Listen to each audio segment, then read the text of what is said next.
But serving this country is not only a family tradition, but a duty we hold dear in my family.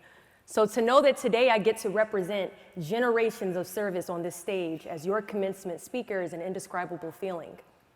Being your commencement speaker is an enormous responsibility, as this speech is meant to be your encouragement and final farewell. As you embark on a new journey, I hope you feel fulfilled by the information I provide you and walk away from this ceremony feeling unstoppable in your journey of life. I look out into the audience, filled with so many faces, all of which tell different stories and speak to different experiences.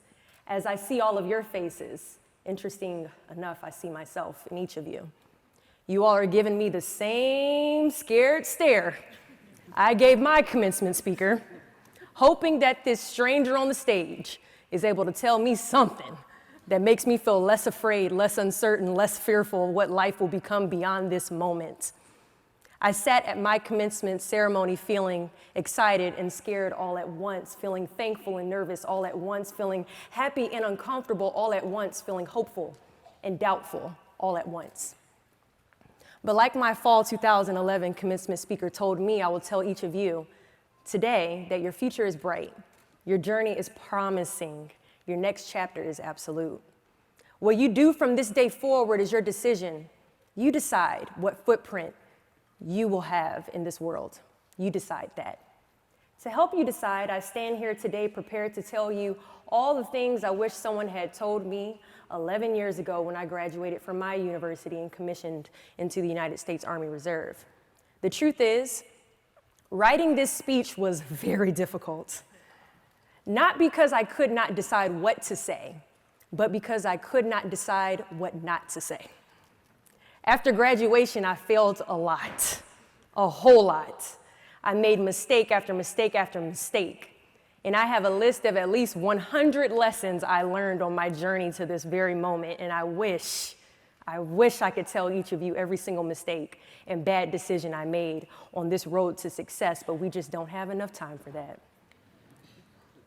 So I have reduced that very long list to my top 4 lessons that I believe will help you all shift your mindsets to help your journey of success after graduation today. I'm calling this speech the 4 Lessons to Glory After Graduation. Has a little twist to it. Y'all like that? It's nice. It's cool. My very first lesson is don't sleep on your stepping stone. Here's some inspiration for you all. As President Anarumo mentioned in my biography, I am a captain walking into 11 years of serving in the world's greatest army. I am a full-time motivational speaker, and in 2016, I was crowned the first soldier to win the prestigious title of Miss USA.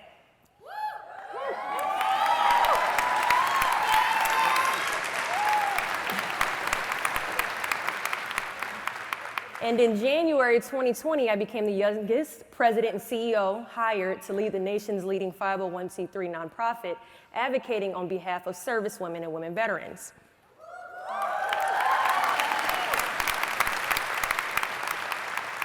Bachelor's degree in business management, master's degree in computer information systems, and prior to winning Miss USA, I spent over 7 years working as an IT analyst for the government.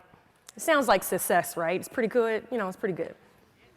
But what my bio fails to mention is the full scope of my story. See, the truth is, when I was sitting in the very similar seats as you all 11 years ago, my bio looked very different.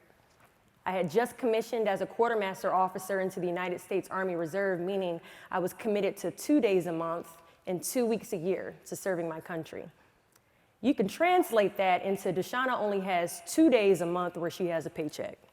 She's broke. She's broke. She's broke. I did not have a real job lined up after graduation. I was declined every single employment, every application, every company I applied to. Every single employer stated the same justification. Unfortunately, for this entry-level position, you do not have enough experience. So although I was excited to accomplish this goal of graduating with my bachelor's degree and commissioning into the military, I was also terrified because I did not have a job waiting for me after graduation. So after leaving my university, I moved into my dad's basement in Northern Virginia and became a waitress at Cracker Barrel. Yes, Cracker Barrel. Chicken and dumplings, chicken fried chicken, y'all. Yeah, y'all been to Cracker Barrel, huh? Tip your waiters, that's all I'm gonna say. Tip your waiters.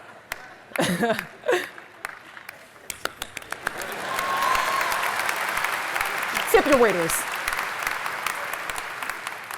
Every day I walked into Cracker Barrel feeling defeated because here I am, an Army officer with a top secret security clearance, a bachelor's degree, and I'm waitressing.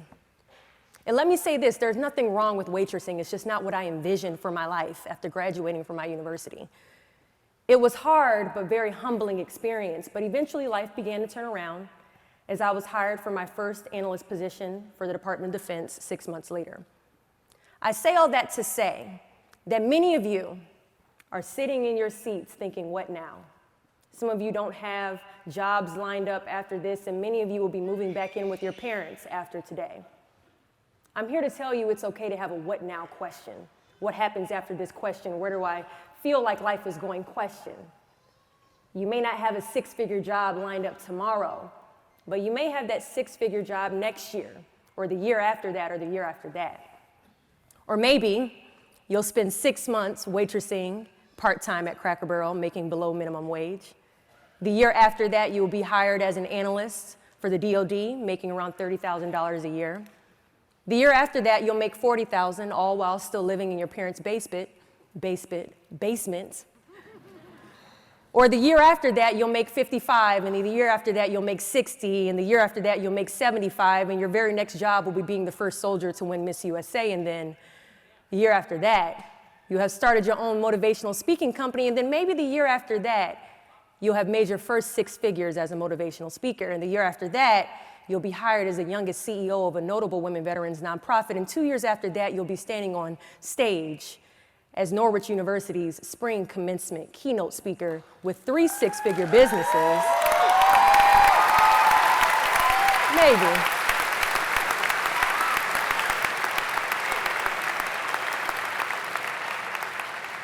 And maybe at that moment, you'll be attempting to inspire over 500 amazing graduates that they can and will be successful if only they listen to the keynote speaker when she says, don't sleep on your stepping stone. Because your stepping stone is more like a launching pad if you allow it to be. It's more like a cannon if you're ready to take off. It's similar to a diving board if you're ready to leap into greatness. It is the gas pedal driving you to your goals. Graduates, please. Don't sleep on your stepping